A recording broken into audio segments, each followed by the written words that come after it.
और आप भादो महीना के चौथ के चांद को देखते हैं तो हमें दोष लगता है। तो उस दोष के निवारण के लिए लोग का करेला 5 गो ढेला लेला कपारे पर ऊंच के लोग फेंक देला।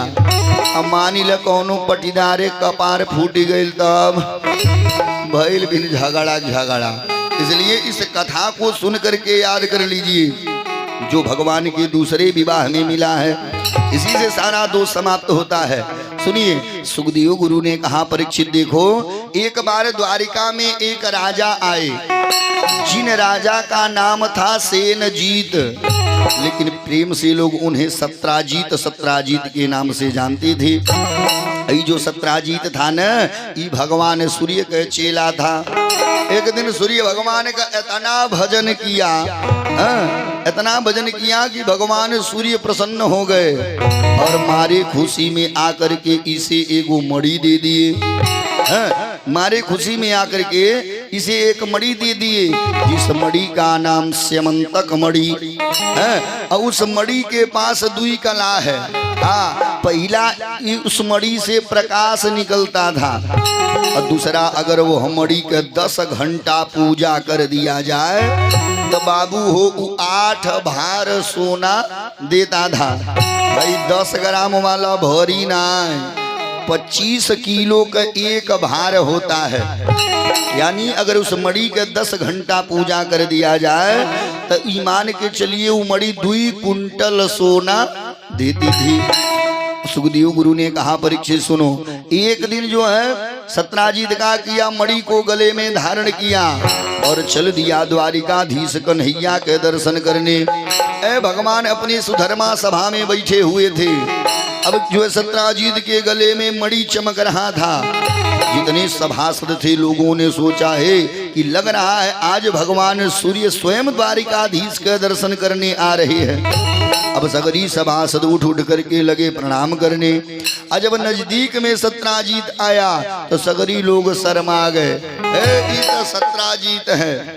अब सत्राजीत आया, अब भगवान उचित आसन दे करके बैठा दिए। भगवान पूछ गए सत्राजीत, उसने कहा हाँ सरकार। अतः ये तुम्हारे गले में क्या है? सत्राजीत हाथ जोड़ लिया, सरकार ये मणि है और इस मणि के पास 2 कला है। पहला इस मणि से प्रकाश निकलता है, अगर दूसरा कला ये है कि अगर 10 घंटा पूजा कर दिया जाए तो ये मणि 8 भार सोना देती है। भगवान ने कहा वाह भाई वाह, बड़ी कीमती मणि है, लेकिन ये बताओ तुम्हारे परिवार में कुल कितने लोग हैं?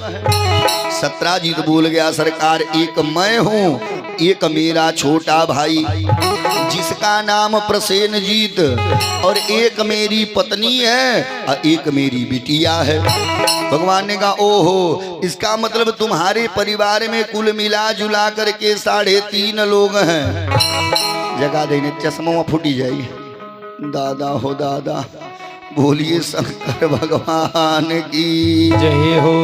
बैठत न कह सुतत न कह। अब वहाँ बैठ के पंचायत करे रहते केहू की नींद नहीं आई। हाँ, बोलिए कृष्ण भगवान की जय हो। कि गोविंद बोलो हरि गोपाल बोलो, गोविंद बोलो हरि गोपाल बोलो, राधा रमण हरि गोविंद बोलो, राधा रमण हरि गोविंद बोलो, राधा रमण हरि गोविंद बोलो, राधा रमण हरि गोविंद बोलो, गोविंद बोलो हरि गोपाल बोलो, गोविंद बोलो हरि गोपाल बोलो। बोलिए भक्तवत्सल भगवान की जय हो। सुखदेव गुरु ने कहा परीक्षित सुनो, भगवान ने कहा कि जो है सत्राजीत, इसका मतलब तुम्हारे परिवार में 3.5 लोग हैं। ये बताओ इतनी कीमती मणि तुम्हारे पास है, एक काम करो इस मणि को तुम रख दो द्वारिका में, और जब इस मणि का पूजा होगा और जब ये मणि सोना उगलेगी तो उससे राज्य का कार्यभार चलेगा, और तुम्हें जब मन करेगा जितना मन करेगा आकर के सोना उठा ले जाना। सुखदेव गुरु ने कहा परीक्षित इतने बतिया कहना भगवान के लिए काल हो गया। सुनिए, जो भगवान बोले ई बतिया सत्राजीत को अच्छा नहीं लगा। अब सत्राजीत वहां से धीरे से उठा और अपने राज्य में चल दिया है। अब जो है एक दिन जो है सत्राजीत का छोटा भाई जिसका नाम प्रसेनजीत, ई कहा कि इस मणि को गले में धारण किया और धारण करके चल दिया कहाँ, जंगल में शिकार खेलने। जब शिकार खेलने गया तो कहा पता चल एक शेर इसे देख लिया। अब शेर इसे मार करके मणि छीन लिया। अब मणि छीन करके शेर मुंह में दबा के लेके जा रहा था। तब तक बाबू हो एक रिक्षराज यानी भालू देख लिया। अब भालू का किया जो है शेर को मार करके मणि छीन लिया और ले करके अपनी गुफा में चल दिया। सुखदेव गुरु ने कहा परीक्षित सुनो, धीरे धीरे इधर 3 दिन बीत गया है। 3 दिन बीत गया, लेकिन जब प्रसेनजीत नाई आया, अब क्या हुआ, सत्राजीत मन में सोच रहा है कहीं द्वारिकाधीश कन्हैया तो हमारे भाई को मार करके मणि नहीं ले लिए, काहे मणि है मांग रहे थे। अब का पता चल धीरे धीरे 5 दिन बीत गया, लेकिन जब प्रसेनजीत का कोनो खबर नहीं मिला, सुखदेव गुरु ने कहा परीक्षित सुनो, एक दिन सत्राजीत अपने पत्नी के साथ सोया, अपनी जो है दिल के बात सगरी पत्नी से अपने बता दिया। देखिए शास्त्र कहता है कि चाहे पत्नी कितनी प्यारी हो पर भेद बताना ना चाहिए। चाहे पत्नी कितनी प्यारी हो पर भेद बताना ना चाहिए। चाहे पत्नी कितनी प्यारी हो पर भेद बताना ना चाहिए। चाहे पत्नी प्यारी हो पर भेद बताना ना चाहिए। पत्नी प्राणों से प्यारी क्यों न हो, भगत जी शास्त्र कहता है उसे अपने दिल के बात कभी नहीं बताना चाहिए। काहे, देखिए एक और 2 कारण है। पहला कारण ये है कि इन माताओं को श्राप लगा है, इन माताओं को श्राप लगा है। महाभारत की कथा है, बता रहे हैं सुनिए। जब सारे कौरव मारे गए और पांडव लोग विजयी घोषित हुए, तब पांडवों की माता कुंती का की सारे कौरव लोगन का नाम ले लेकर के पिंडदान दिलवा रही है। जब सबकर पिंडदान हो गया, तब कुंती मैया ने कहा युधिष्ठिर जी से कि बेटा अब एक पिंड तुम कर्ण के नाम से दो। युधिष्ठिर जी हाथ जोड़ लिए, ए माई, अरे जब वो मेरे कुल खानदान का नहीं, मेरी जाति बिरादरी का नहीं, बताइए मैं उसे पिंडदान क्यों दूं। जो इतने बतिया हुआ, अब तो कुंती मैया रोने लगी। रोते हुए बोल गई, हे बेटा सुनो, अरे वो तुम्हारे कुल खानदान का नहीं, तुम्हारी जाति बिरादरी का नहीं बेटा, अरे वो तुम्हारा अपना सगा बड़ा भाई था। देखो जब कर्ण पैदा हुआ तब मैं कौमार्य अवस्था में थी, हमारे विवाह नहीं हुआ था बेटा। मैं लोक लज्जा के डर से कर्ण को जो है अपने से दूर कर दी बेटा। वो तुम्हारा अपना सगा बड़ा भाई था। जो इतने बतिया युधिष्ठिर जी सुने, अब तो युधिष्ठिर जी रोना चालू कर दिए। बोल गए, माँ अगर आप एक बार बता दी होती कि कर्ण हमारा भाई है, तो हम 5 भाई जाकर के कर्ण के चरणिये में गिर पड़ते, किसी तरीके से मना करके उसको ले आते। लेकिन माँ ये आपने बिल्कुल गलत किया। जाइए, आज के बाद मैं श्राप देता हूँ कि आप औरतों के जो है हृदय में कोई गंभीर बात पचबे नहीं करेंगे।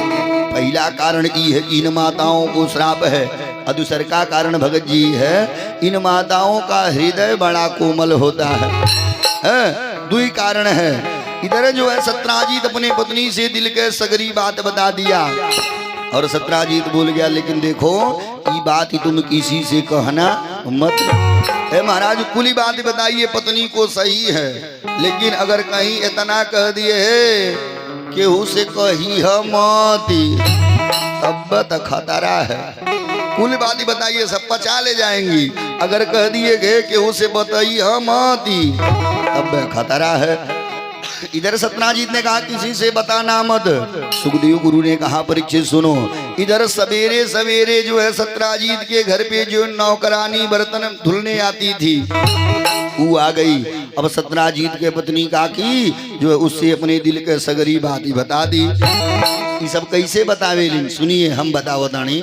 कुल कहलिन ए बहिनी भाई ए दीदी है भाई जौन रिश्ता रहता है, देखिए हम आपके अपने जो है प्राण से भाई बढ़ के मानीला, आपके हम आपन मानीला, यही से बता देता नहीं। लेकिन ये बात केहू से बताई मैं मत है। अब का हुआ, सत्यनाजीत के पत्नी ने बता दिया।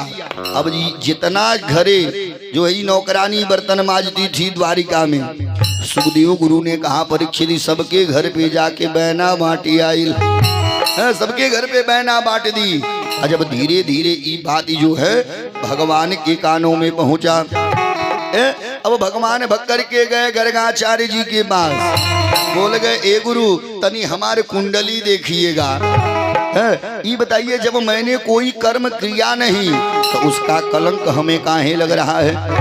गर्गाचार्य जी ने कहा था कन्हैया इसमें देखना का है, कहीं ऐसा नहीं कि आप भादो महीना के चौथ के चांद को देखे हैं इसीलिए आपको कलंक लगा है।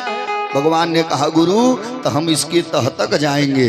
अब भगवान कहा कि सेना तैयार किए आ गए सत्यनाजीत के वहां। बोल गए सत्यनाजीत हाँ सरकार, अत ई बताओ तुम्हारा भाई किधर गया था? सरकार अत इधर गया था। अब भगवान सेना लेकर के जंगल में चल दिए। जब जंगल में गए तो सबसे पहले प्रसेनजीत का लाश मिल गया। कुछ आगे बढ़े तका देख रहे शेर का पंजा दिखाई दिया। ये शेर का पंजा देखते भगवान आगे जा रहे हैं, तब तक सामने मरा हुआ शेर मिल गया। कुछ और आगे बढ़े तब तक एक भालू का पंजा दिखाई दिया। अब भगवान वो भालू के पंजा पकड़ करके जा रहे हैं। तो भालू के पंजा एक गुफा में गया था, अब गुफा से प्रकाश निकल रहा था। भगवान ने कहा एक काम करो, सैनिकों से बोले कि तुम लोग यहीं पर हमारा इंतजार करो। कितना दिन कि परीखे हूँ मोही एक पखबारा, नहीं आयूं तब जाने सिमारा। अगर आ गया तब तो वाह वाह, एक पक में आ गया तब तो वाह वाह, अगर नहीं आया तो समझ लेना कि कन्हैया मर गए और तुम सारे लोग द्वारिका चले जाना। इतने बात बोल करके भगवान गुफा में प्रवेश कर गए। तो वो भालू के एगो बेटी थी ऋक्षराज, भालू के एक बेटी थी, वह मड़ी लेकर के खेल रही थी। मैं स्पष्ट कर दूं ये ऋक्षराज कौन है? त्रेता युग के जामवंत जी हैं। वहां भी इनका नाम ऋक्षराज है और यहाँ भी इनका नाम ऋक्षराज है। कि कहाँ ऋक्षपति सुनु हनुमाना, अका चुप साधी रहे बलवाना। वहां भी इनका नाम ऋक्षराज है और यहाँ भी इनका नाम ऋक्षराज है। वो भालू के बेटी वह मड़ी लेकर के खेल रही थी। तब तक जैसे भगवान को देखी जोर से चिल्लाई पिताजी। इतने बात भालू सुना टप्पदी बाहर आया और भगवान को देखते ही भगवान के ऊपर टूट पड़ा। लड़ाई प्रारंभ हो गई। सुखदेव गुरु ने कहा परीक्षित ये लड़ाई 27 दिन तक चला था। जो है भगवान से और भालू से लड़ाई 27 दिन तक चला था। न भगवान हारे न भालू।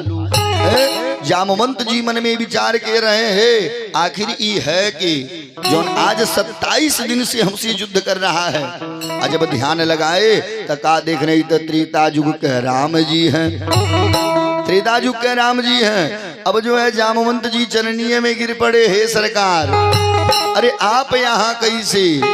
भगवान ने कहा जामवंत जी पहले नंबर मैंने आपको जो है वचन दिया था।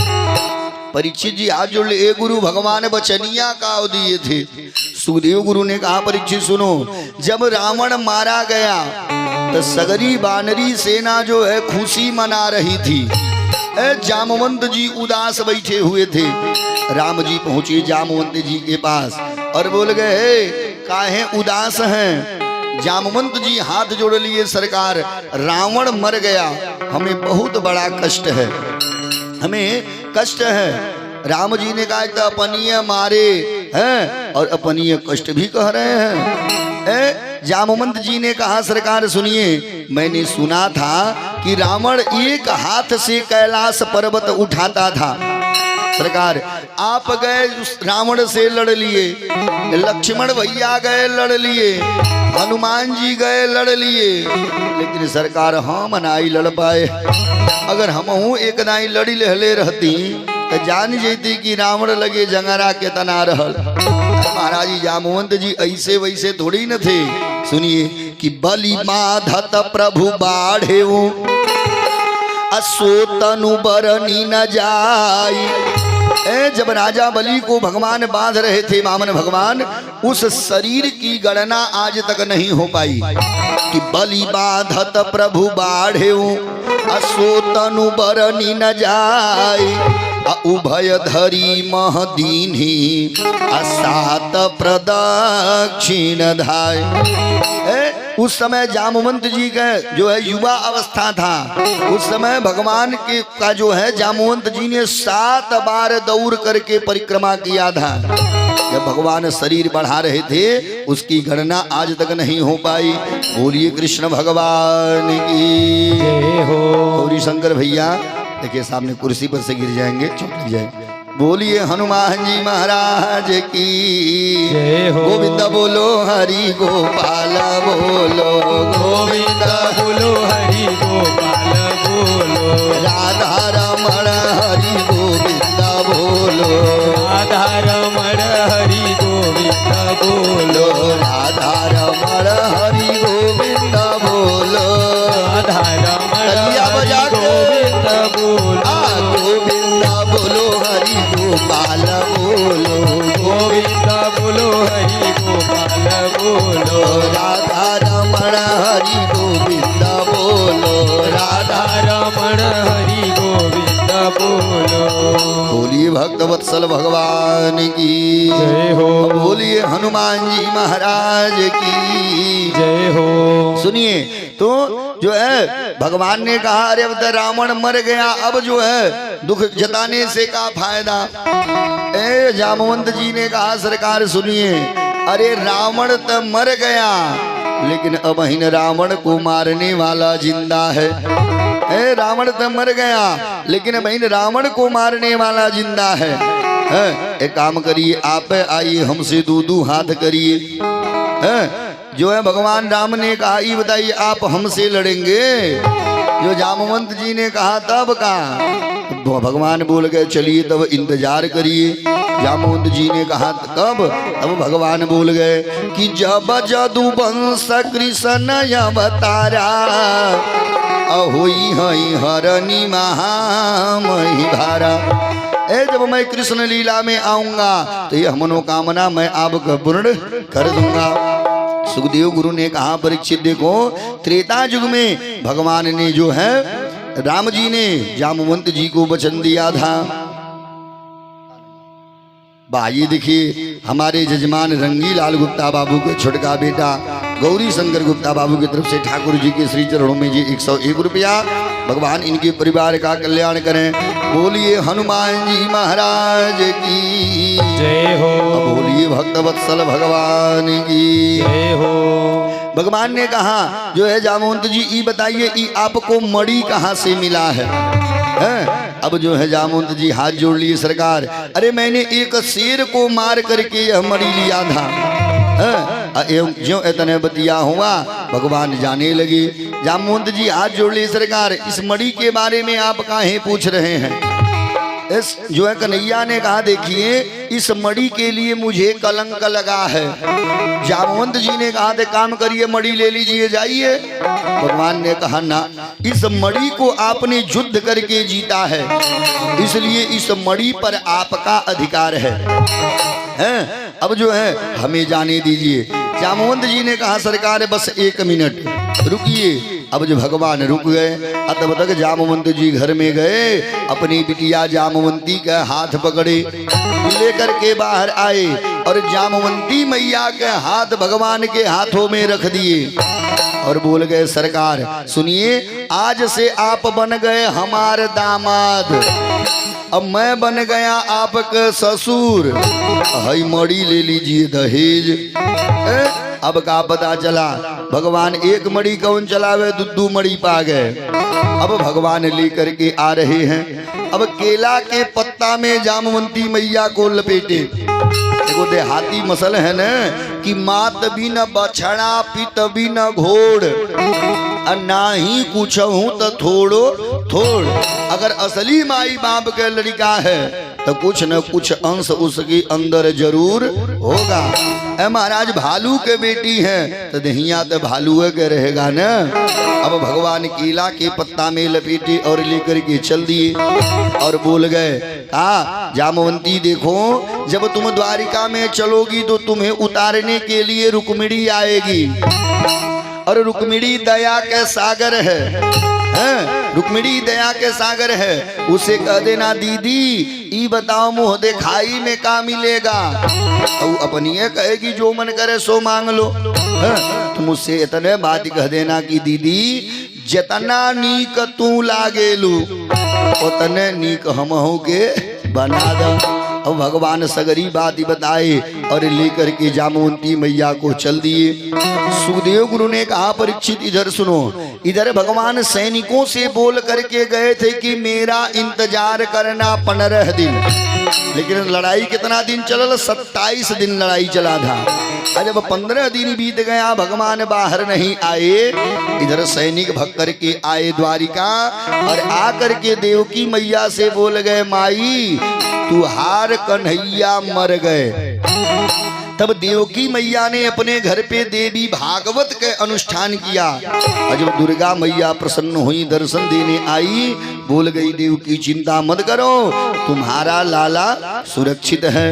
बोलिए दुर्गा मैया की जय हो। इधर सुनिए भगवान का पता चल जामवंती मैया को लेकर के आ गए कहाँ, द्वारिका। इधर रुक्मिणी मैया जब उतारने के लिए पहुंची, जामवंती मैया बोल गई दीदी। उन्होंने कहा हाँ बहिनी, अत मुँह दिखाई में का मिलेगा। रुक्मिणी मैया ने कहा जो मन करे सो मांग लीजिए। अब जो है जामवंती मैया ने कह दिया दीदी त जतना नीक तू लागेलू उतने नीक हमहू के बना द। रुक्मिणी मैया ने कह दिया तथास्तु। जैसे बोली तथास्तु तब तक भालू के बिटिया गायब। बोलिए भक्तवत्सल भगवान की हो। अब दूसर का विवाह भगवान ने किया जामवंती मैया के साथ। सुखदेव गुरु ने कहा परीक्षित अब सुनो, भगवान का कि जामवंती मैया को द्वारिका छोड़े और मड़ी लिए और लेकर के पहुंच गए कहाँ, सत्राजीत के पास। और सत्राजीत को भगवान मड़ी दिए और सगरी बात बता दिए हैं। अब सत्राजीत ने कहा सरकार ई मड़ी मैं क्या करूंगा। भगवान ने कहा तो ये बताओ ई मड़िया मैं क्या करूंगा। जब इस मड़ी के लिए मुझे कलंक लगा है तो बताओ मैं क्या करूंगा। अब जो है भगवान मड़ी दे करके आ गए द्वारिका। इधर सत्राजीत मन में सोच रहा है मैंने झूठ मूठ में कन्हैया के ऊपर जो है कलंक लगा दिया, अब क्या करूं।